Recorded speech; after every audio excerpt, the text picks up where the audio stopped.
Good evening এবং নমস্কার বন্ধুরা। আজকে 20শে সেপ্টেম্বর এবং আজকেই কিন্তু আমাদের জন্য ভাষা দিবস। আমরা কেউই ভুলে যাইনি যে 2018 সালের 20শে সেপ্টেম্বর উত্তর দিনাজপুরের দাড়িভিট হাই স্কুলের দুই ছাত্র রাজেশ ও তাপসের মৃত্যু হয়েছিল আলিজেডলি এ রাজ্যের পুলিশের গুলিতে। কারণ দাড়িভিট হাই স্কুলে তারা অন্য বিষয়ের শিক্ষক চেয়ে পেয়েছিল উর্দু বিষয়ের শিক্ষক। যে বিষয়ের শিক্ষক তারা চেয়েছিলেন তার পরিবর্তে স্কুলে গিয়ে হাজির হয়েছিলেন উর্দুর শিক্ষক, এবং সেই বিষয়ে বিক্ষোভ দেখাতে গিয়েই ঝামেলায় এবং পুলিশের গুলিতে, অভিযোগটি এরকমই যে ঝামেলায় এবং পুলিশের গুলিতে মৃত্যু হয় রাজেশ ও তাপসের। অর্থাৎ পশ্চিমবঙ্গে উর্দু ভাষা কায়েম করার বিরোধিতা করতে গিয়ে প্রাণ দিয়েছিল রাজেশ ও তাপস।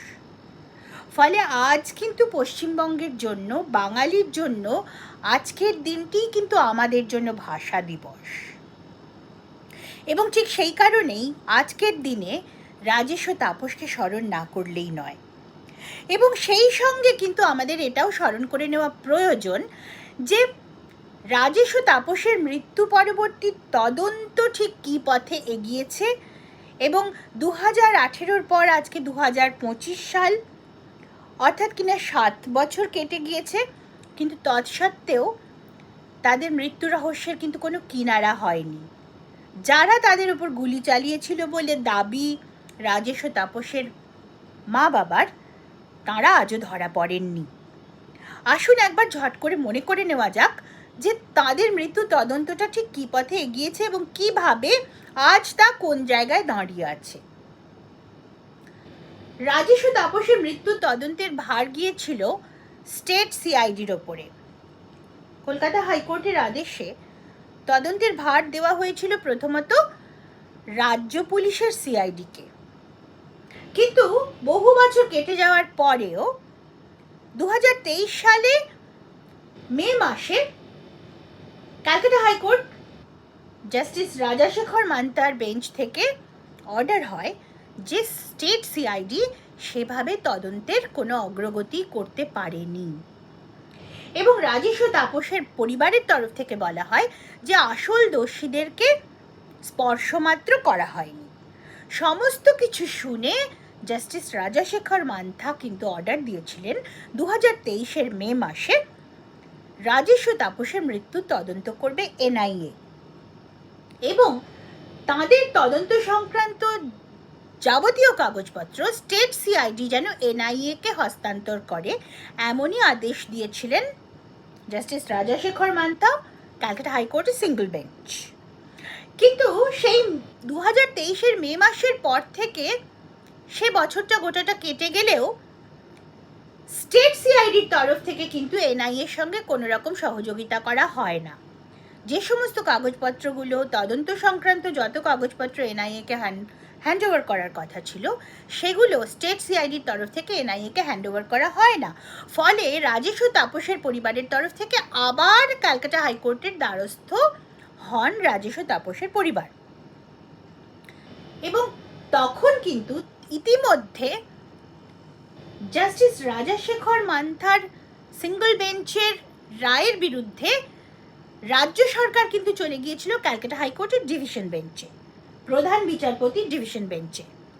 রাজ্যের বক্তব্য ছিল যে তারা যেহেতু সিআইডি, স্টেট সিআইডি যেহেতু তদন্ত করছে এবং স্টেট সিআইডির তদন্তে 33 জনের বিরুদ্ধে চার্জশিট পড়েছে এবং অ্যারেস্টেডও হয়েছে তারা, ফলে এবং ল অ্যান্ড অর্ডার যেহেতু স্টেট সাবজেক্ট, ফলে এ ব্যাপারে এনআইএ তদন্তের কোনো প্রয়োজন নেই। এই আবেদন নিয়ে রাজ্য কিন্তু গিয়েছিল ডিভিশন বেঞ্চে, কিন্তু ডিভিশন বেঞ্চও কিন্তু রাজ্যের আবেদনকে খারিজ করে দেয় এবং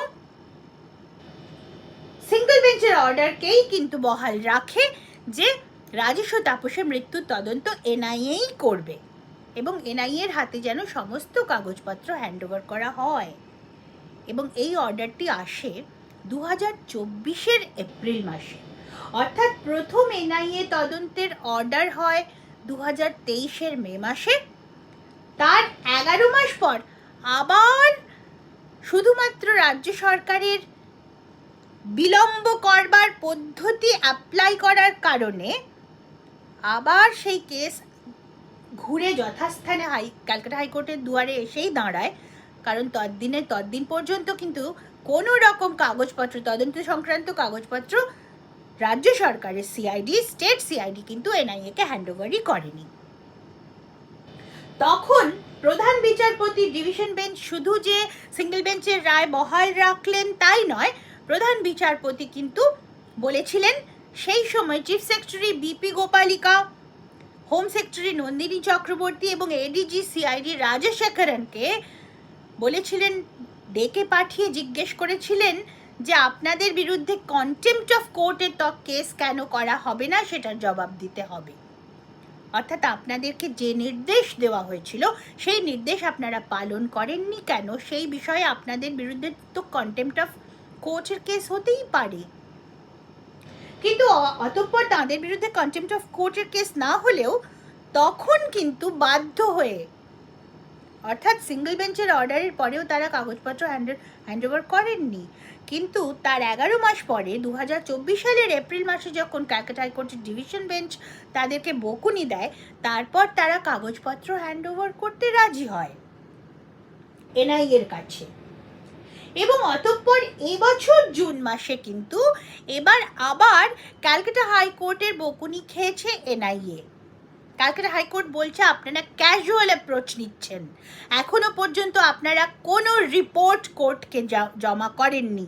দাড়িভিট কাণ্ডে রাজেশ ও তাপসের মৃত্যুর তদন্তের বিষয়ে কোনো রিপোর্ট আপনারা এখনো পর্যন্ত জমা করেননি, এইভাবে ভর্ৎসনা করা হয়েছে এনআইএকে এবছর জুন মাসে। এবং তাতে এনআইএর তরফ থেকে এটাই জানানো হয়েছে ক্যালকাটা হাইকোর্টকে যে স্টেট সিআইডি তেমনভাবে কোনো তদন্তই করেনি এবং তদন্ত সংক্রান্ত কিছু কাগজপত্র স্টেট সিআইডি এখনো পর্যন্ত এনআইএকে হ্যান্ডওভার করতে পারেনি।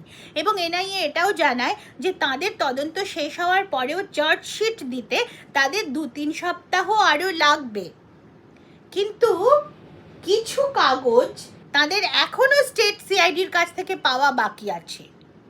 এবং প্রকৃত অর্থে স্টেট সিআইডি কোনো তদন্তই করেনি, যেহেতু রাজেশ এবং তাপস মারা গিয়েছিল গুলিতে, কোনো পুলিশেরই হোক বা কারুর গুলিতে, এবং যেহেতু সেই ঘটনায় এক্সপ্লোসিভের ব্যবহার হয়েছিল, সেই কারণেই ক্যালকাটা হাইকোর্ট কিন্তু এক্ষেত্রে এনআইএ প্রবের অর্ডার দিয়েছিলেন।